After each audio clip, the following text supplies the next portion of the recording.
Hi everyone, this is episode 44 of the Get in My Garden podcast. I'm Aaron Moskowitz, and today we visit with Sara Schuster, who is an herbalist, homesteader, and fellow podcaster based in Tennessee. We discuss southern homesteading, how to get more involved with herbalism, foraging for herbs in your area even if you're in a large city, planting in the woods to forage later, some widespread plants you can forage for in most bioregions, and much, much more. Please subscribe to the podcast wherever you listen from and leave positive reviews on iTunes if you want to support the show. Also, follow on Instagram at Get in My Garden, reach out to me there or by dropping me a line on the website getinmygarden.com. Finally, sign up for my new email list, also on the website, which will soon feature awesome supplemental content to go with new podcast episodes. I'm adjusting the website over the next month to make this really easy. I have a podcast called Tending Seeds, and the subtitle of it is Adventures in Homesteading and Herbalism. And the reason I started it was that I found a bunch of other homesteading and herbal podcasts, but people had been doing homesteading and things like that for like over 10 years and were sort of, I don't know if they would call themselves experts, but for me, where I've just been doing this for a little over a year now, it felt like they were experts and really far out of my league in terms of their knowledge base. And so I thought, you know, for other people that are getting into this too, I thought it would be really neat to have a podcast that started with the beginning of my journey where people could follow along, where I don't necessarily know what I'm doing all the time. And I can kind of just share my progress and my mistakes and kind of chronicle the journey of like walking my way, you know, through all of this and kind of stumbling along the way. And hopefully that'll be useful to other people, but also really approachable. And your background is herbalism, isn't it? Yes. So I've had kind of a weird and varied life. I was a school teacher for 6 years. I've worked in restaurant management. I was a Muay Thai kickboxer for several years. And then through it all, the one thing that always kept pulling me back was I always liked farming. I always liked working with plants. And so about a year and a half ago was when I started my journey to become an herbalist. And then I realized pretty quickly that I also wanted to be growing herbs. I was really passionate about the fact that there just aren't enough local domestic suppliers of herbs. Most everyone is using stuff that's being brought from overseas. Interesting. And not to throw shade at that, because there are plenty of companies that have really good growing practices. So it's not that these are necessarily poor quality herbs, as long as you're doing your research about which companies you're using. But I think in a lot of cases, you know, we say the medicine you need is what's outside your door. And so I think if I can grow a certain plant here and it's native to this area, why am I adding the carbon footprint and getting this plant from a foreign country and just everything it takes to get that plant to me when I could literally be growing it in my yard? Absolutely. Plenty of stuff that grows so easily and abundantly, even if you may not necessarily want it growing in your yard. And, you know, again, just to get back to that idea of what you need is growing outside your door.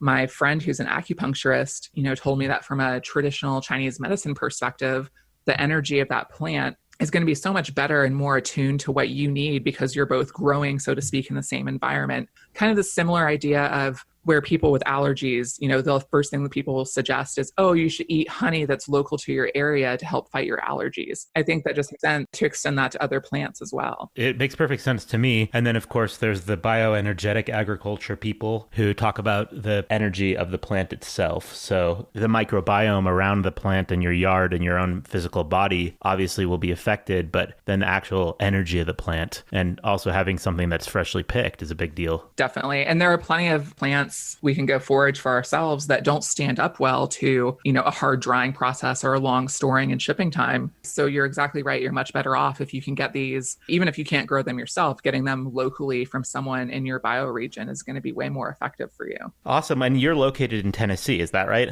Right. Yeah. I'm in Middle Tennessee. We have 13 acres of land. We're about 30 minutes north of Nashville. It's a beautiful part of the country and also very verdant. And is it an easy place to be a homesteader? I think it is. I think we're pretty lucky. I love North Carolina and the mountains there, but it's such a great place for herbalism. And because of that, it's a little saturated in terms of herbalists. And so I was worried about whether that would work for us because we actually talked about moving to North Carolina. And so, yeah, we've been in Tennessee for about 12 years and we decided to stay. And I love it here. And like you said, it's very verdant.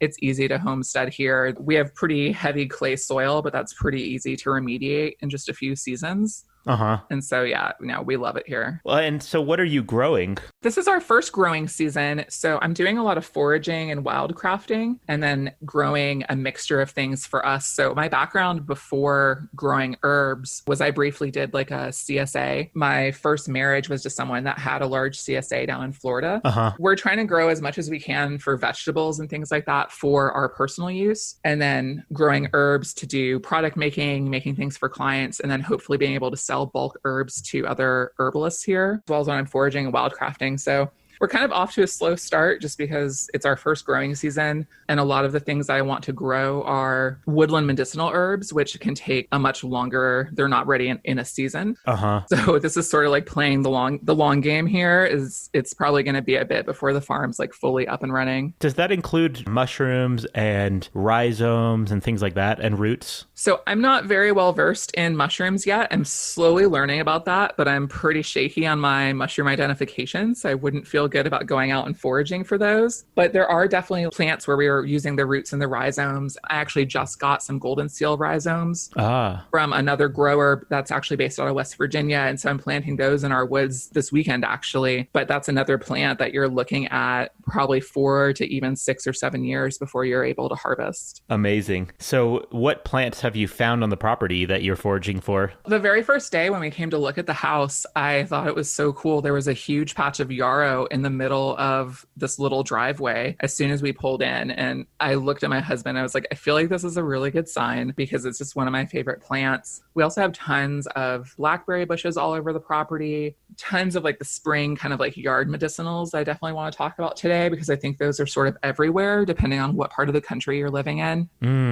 We have tons of elderflower, honeysuckle, mimosa, goldenrod. It's so abundant here. There's just so much.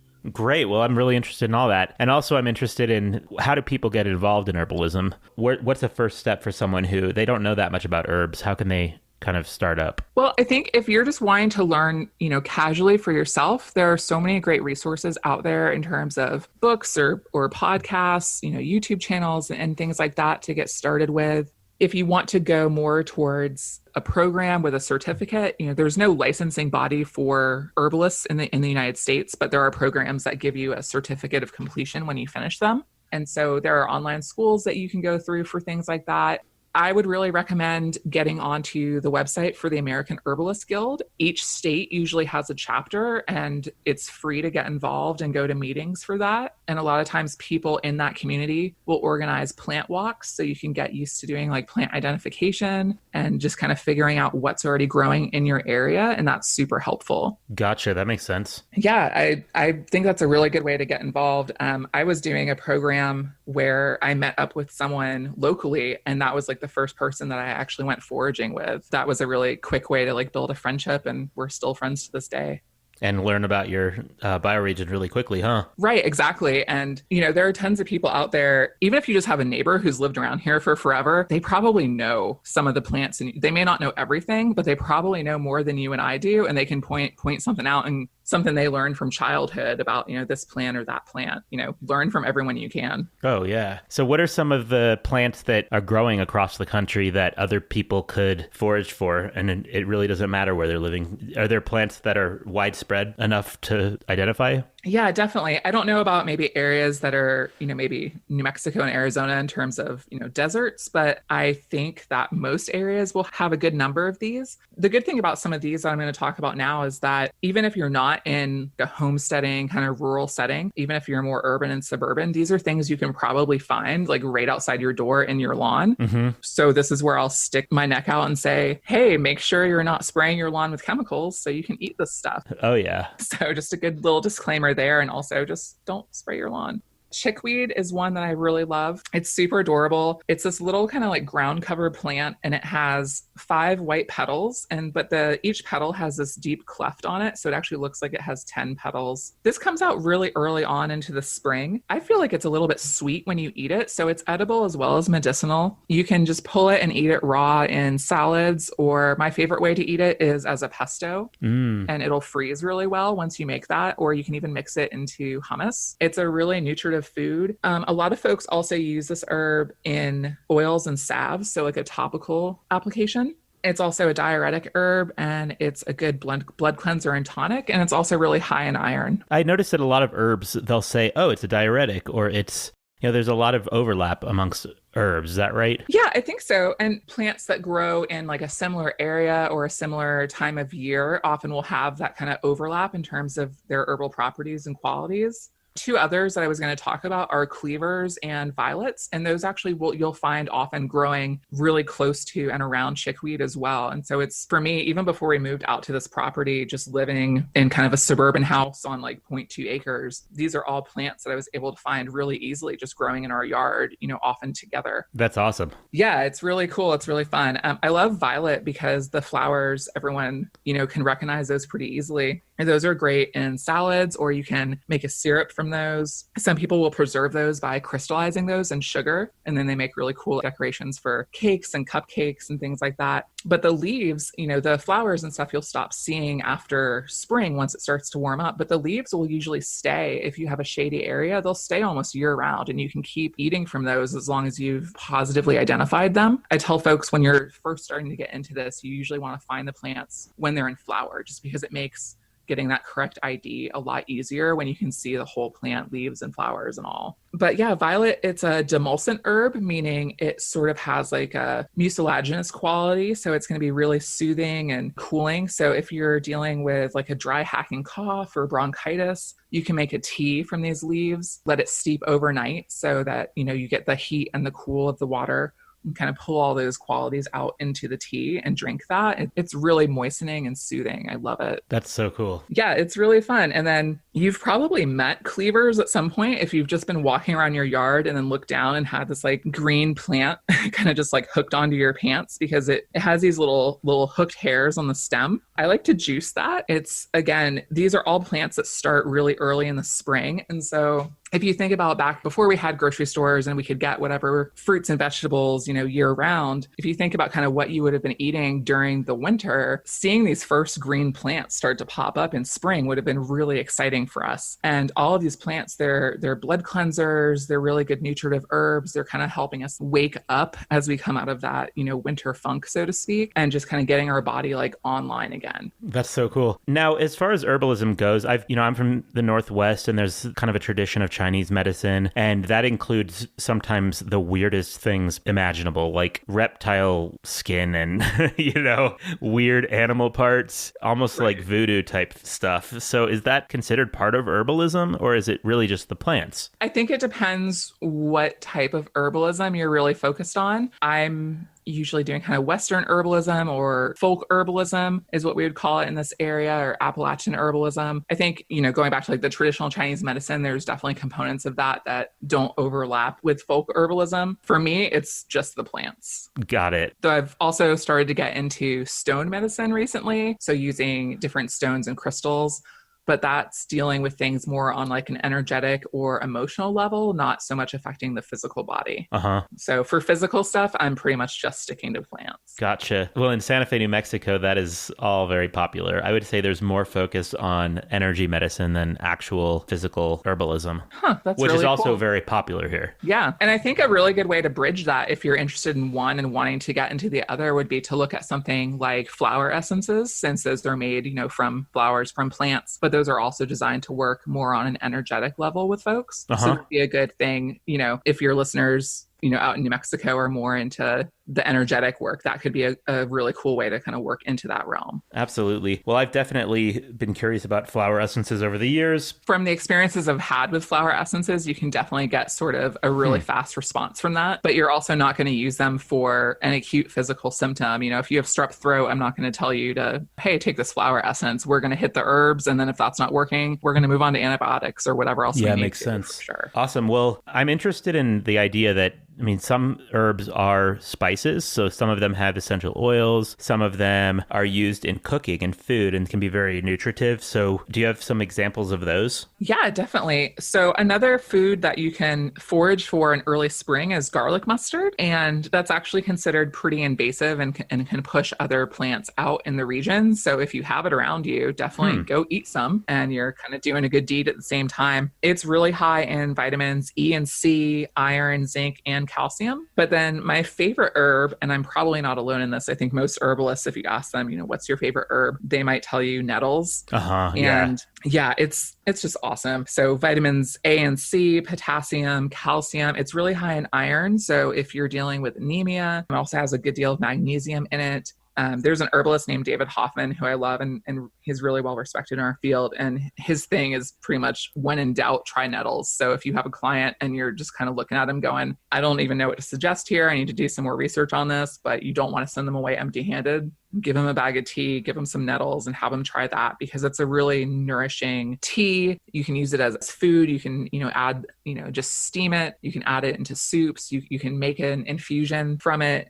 If you're feeling like tired or depleted at all, it's just so nourishing and strengthening. It's also really good for allergy relief. They have found, so a lot of herbs you really want to, I don't advise using like a pill form, because you really want to taste that and feel it, whether that's a tea or a tincture. But they've actually done studies using like freeze-dried nettle capsules, and they were just as effective as like over-the-counter allergy meds. Wow. Yeah. So it's so cool. Yeah, that's been my go-to, actually. I've just always been, in the Northwest, there are nettles everywhere. And so people always make tea out of them.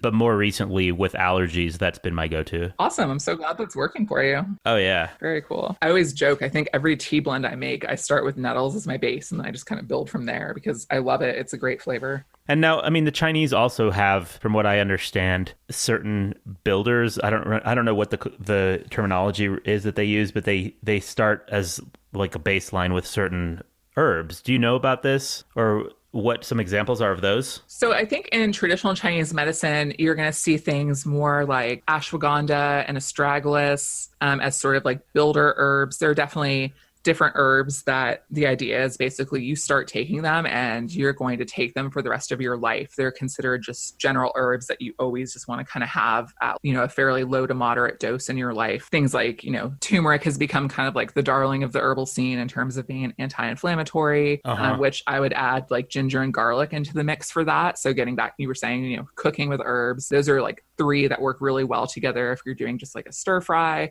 I put ginger and garlic into almost everything. Mimosa is called, in Chinese medicine, is called the happiness tree. I don't know if you have that out where you guys are. I don't think so. Okay. It's a really cool looking tree. I always joke that it looks like something out of Dr. Seuss, because the flowers are just these pink tendrils all coming out from this like center point, and like a little fan almost, and just looks like something out of a Dr. Seuss novel. But that's called... Sounds awesome. Yeah, it's really neat. It's called the happiness tree in traditional Chinese medicine, and they utilize both the flowers and the bark to deal with anxiety and depression. And it's also anti-inflammatory. And so I just love the flowers. I'll make tincture from those and from the bark, but I'll also just keep the flowers and dry them for tea. And I'll just use that all year round. And it's so like uplifting for your mood. Sounds like exactly what everybody needs. Right. Yeah. Who wouldn't? Because our world is more anxious than ever. Yeah. Who doesn't need a little bit of that in their life? And the same kind of soothing the nervous system. I would also say rose is a wonderful, heart medicine that could work really well, those two plants in conjunction with each other, just for that general sort of uplifting, soothing to the nervous system, just really good heart medicine. So how would that work if somebody has, because roses are widespread. Now, I know that the essential oil is very expensive because it takes so much of the plant to produce it. But what parts of the plant would you use? So for rose, I would just be using the petals to make tea from, or to do an infused oil, or some folks will infuse the petals into like honey or agave nectar, or I've even done it into maple syrup. And then also after the plant has flowered, when you have the hip on the rose, those are extremely high in vitamin C, and those will stay on the plant like through the winter. So that's a good thing. You can harvest that if you don't want to leave it on the plant for the birds. You can pull that off in the fall and use that as a tea as well. And it's got so much vitamin C in it. That's awesome. So I guess that kind of leads me to another question. Not intentionally, but it has kind of turned out this way that my podcast has appealed to a lot of people who are into cannabis. And so that's an herb also. So is that something that is part of a growing part of an herbal practice in the United States? I think for some folks it is. It has not been part of that for me, just because, it's not legal here in Tennessee. They recently started allowing some hemp farming, and then now we've got like the CBD, the oil stores popping up on like every corner, it seems. So for me, that's not something I've really experimented with. I'm kind of sitting back and watching with that, because it seems like in the same way that, 5 years ago, everyone told us to put coconut oil on everything in our life, and then it was essential oils. Right. Yeah. So I'm kind of sitting back and waiting. I mean, I know there's been some great studies on its efficacy for kids with seizures and things like that. But then I also now see it to where people are basically saying, are you a breathing human? Oh, you should be taking CBD oil. And I'm like, oh, I know. I don't know about that. So the idea that there's so much business behind it now and huge corporations, it kind of bothers me. Right. With any plant medicine you're working with, I think you need to really be wary of who is growing this, what are their growing practices, and where are they growing it. And I think this is a really good example because hemp is a bioaccumulator. So if you're growing that on land that has heavy metals in it, I don't want that. Yeah, and you certainly don't want to smoke it. That seems like the worst idea. Right? Yeah. Yeah, not such a good thing. So I know there are folks out there that have, really solid growing practices. I'm not poo-pooing the whole industry by any means. I just think before I jumped into any of that, I would be doing so much research to check where I was sourcing that from. Well, that's a great message because I've had people on the podcast talking about it, and the people I'm featuring, they are using alternative farming methods or closed loop systems, and they really actually know what's going into the plant. Nice. But other than that, I mean, like the vast majority of products out there, or the product out there, is probably not even safe. And it's kind of alarming because it's growing so fast. Yeah. Expensive price is not an indicator of good quality and good growing practices, but a really low price usually tells me that I probably don't want to purchase that. And I worry that folks, looking at just getting into this because someone recommended it to them, they're going to hop on Amazon and get like the cheapest thing they can. Is it a safe product for them to be using? I have a lot of concerns. Yeah, makes sense. You mentioned you have some acreage and you have some forested land, and you're actually going and planting some of the herbs in the forest. Is that right? Yes. Yes. So we have 13 acres of land. About 9 of that is pretty heavily wooded and sloped. And so it's not really buildable. There's like an old logging trail that runs on part of it. And then the rest of it is pretty much you're just scampering down a pretty steep hillside. So there are a lot of medicinal plants that, grow in the forest. They're pretty slow growing. And so you're looking at 5 to 7 years from the time you plant something before you're able to go and harvest that, especially looking at plants that you can make use of without having to actually pull the entire plant out of the ground. So like golden seal is a good example of that because most people are using the rhizome. So you can, if you're very gentle, you can take that plant up, and after it's had a few years of growth on it, you can clip off just the end piece of the rhizome and then replant the plant without killing it. Yeah. And so I'm really interested in growing plants like that. I'm a member of United Plant Savers, which focuses on plant conservation because the problem is a lot of these plants are being over harvested, especially these ones that have such a lengthy growing time. Folks are just wiping out patches of these because they're over harvesting them and just selling them as quickly as they can. And then there's nothing left. And so a lot of these plants are now on the endangered list.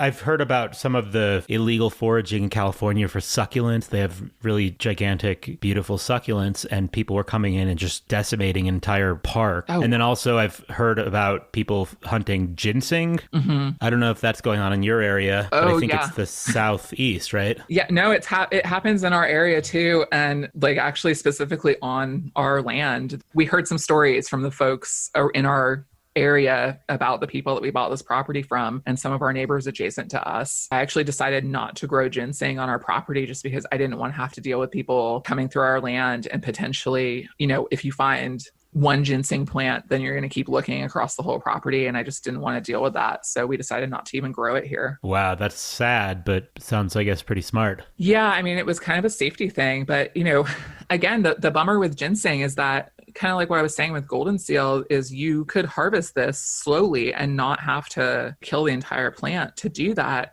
But most of the ginseng that we're harvesting here in the US is actually being exported to China.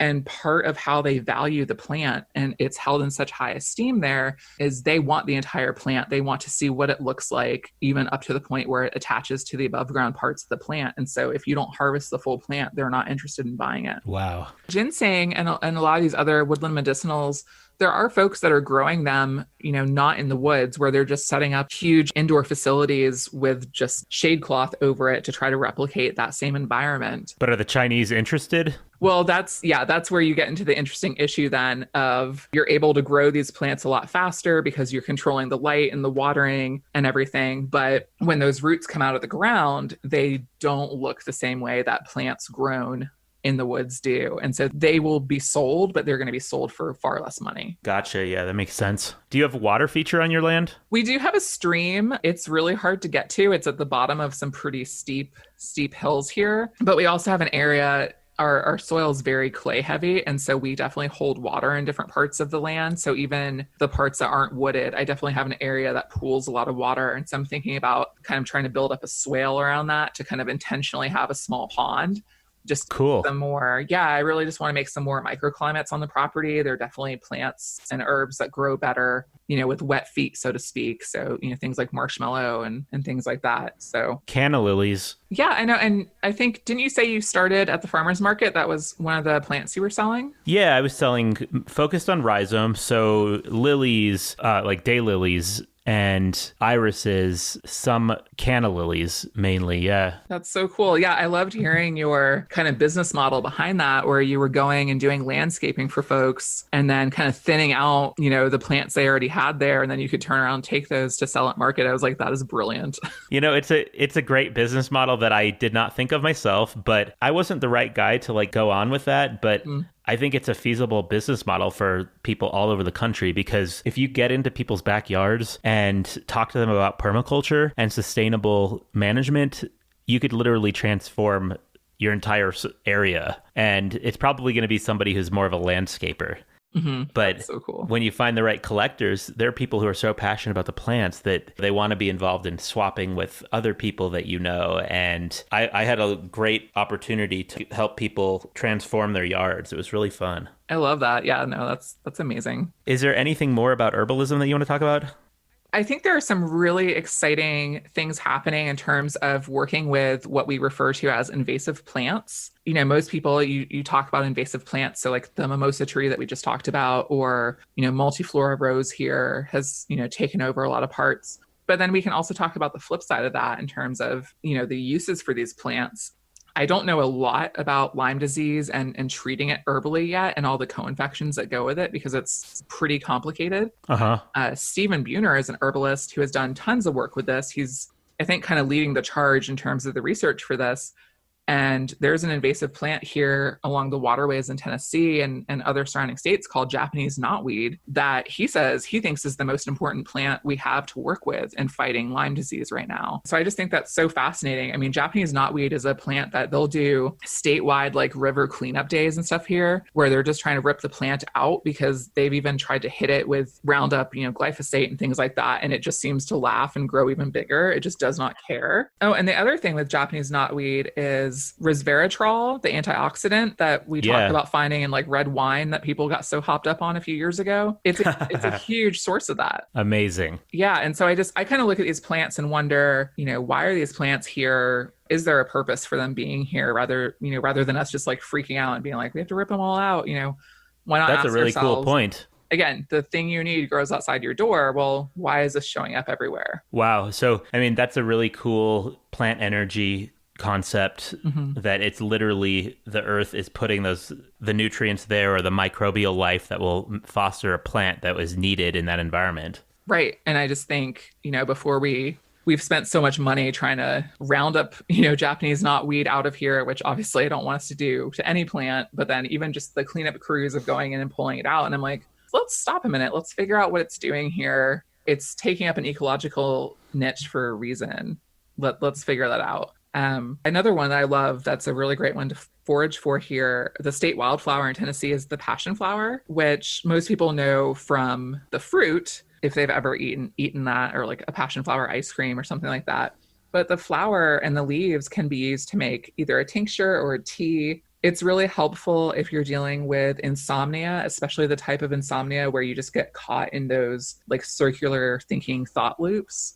It can be really good for that. It's just really kind of like calming if you're feeling stressed out. And so if you're just stuck in bed staring at the ceiling and your mind is just on overdrive, this can be a really, really helpful tea or tincture to take for that. We'll talk about insomnia, and it's like there are so many different kinds. Do you have trouble falling asleep, or is it that you have trouble staying asleep, or are you dealing with anxiety dreams or nightmares? We can get really nuanced in terms of like what plant allies we want to bring in, to work with this. The more I know and the deeper I get into that, just kind of figuring out like we may classify these plants as having similar properties, but they can actually be very varied. And so, what are some other plants that are used for insomnia?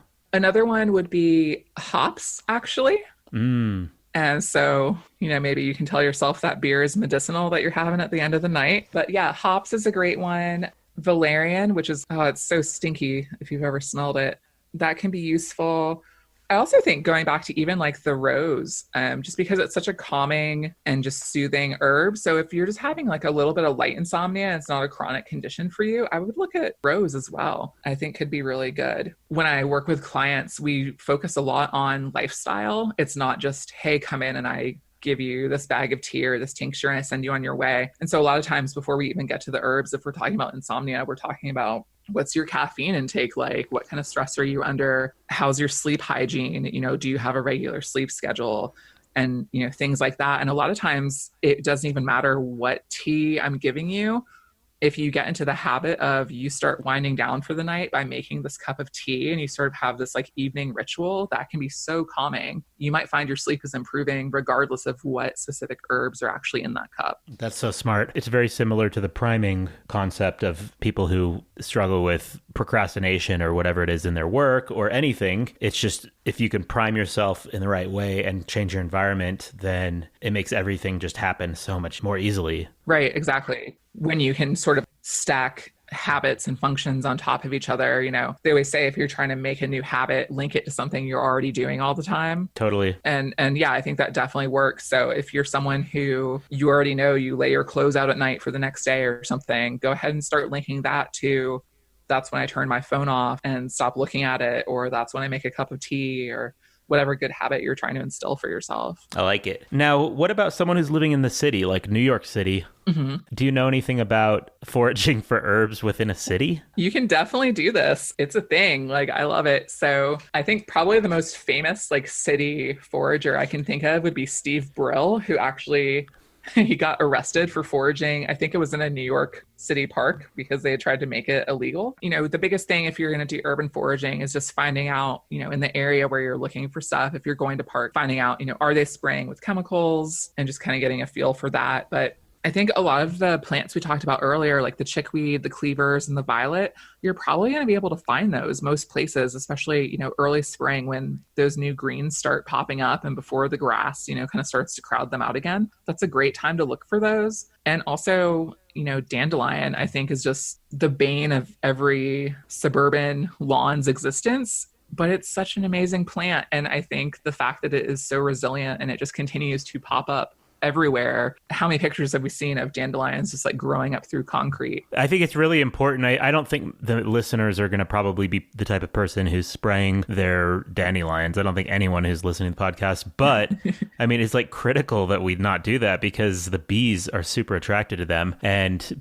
putting a pesticide on a plant that a bee wants to land on is like the stupidest idea. Oh, for sure. And, even if you're just quote unquote doing it to your lawn, that runs off to all the other places and into our waterways. Like, I don't, want that happening here. But yeah, dandelion's so amazing. And at every part of it from, flower to leaves to root, every part of it has different either edible or medicinal uses. So, the flower petals, you can pull the flower petals off and put them in salads. If you've never had like a fried dandelion fritter, are you even living yet? I don't know. Well, I haven't been living. I'm going to have to try that. Oh, man. I mean, it's fried food. Like, you can't really go wrong. I mean, it's maybe not the healthiest thing, but it is delicious. So I would say definitely give that a shot. The leaves for dandelion, they actually have more iron than spinach or kale. And it's also a diuretic. The leaves also are really high in potassium, and they can be used for lowering blood pressure. Most of us know someone in our lives that are,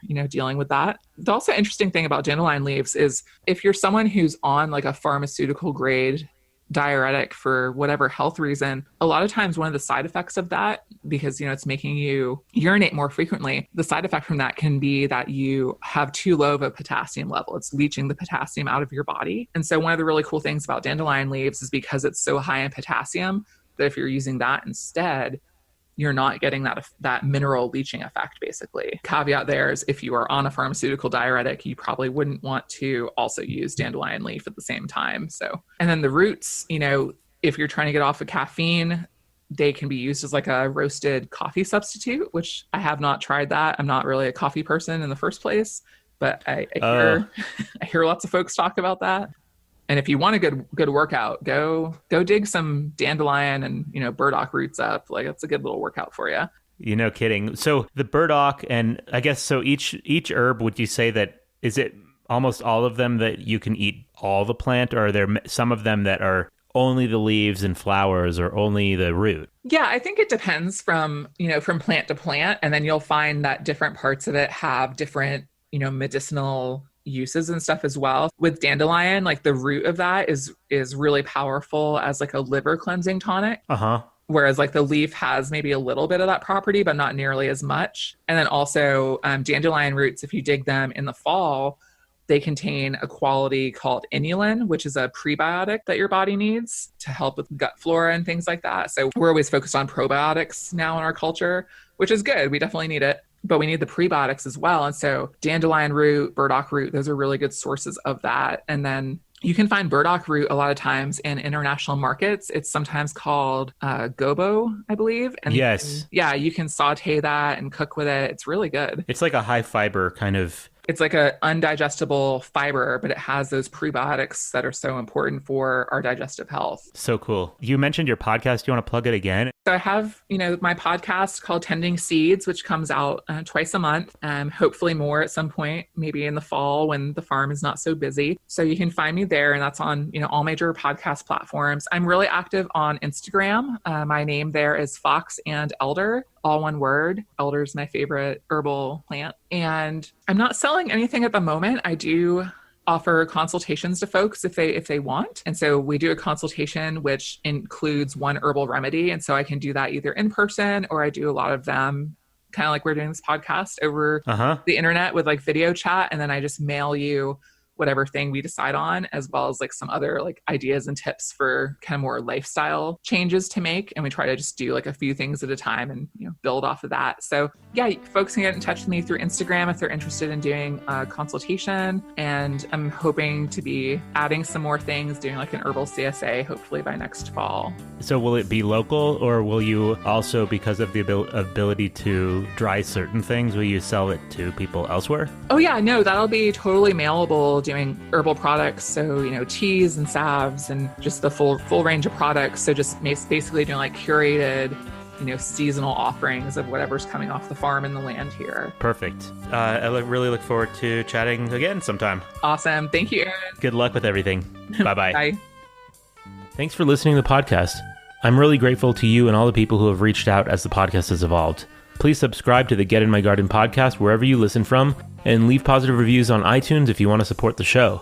You can follow my adventures on Instagram at Get in My Garden and see some of the videos and pictures of what I'm doing here in New Mexico.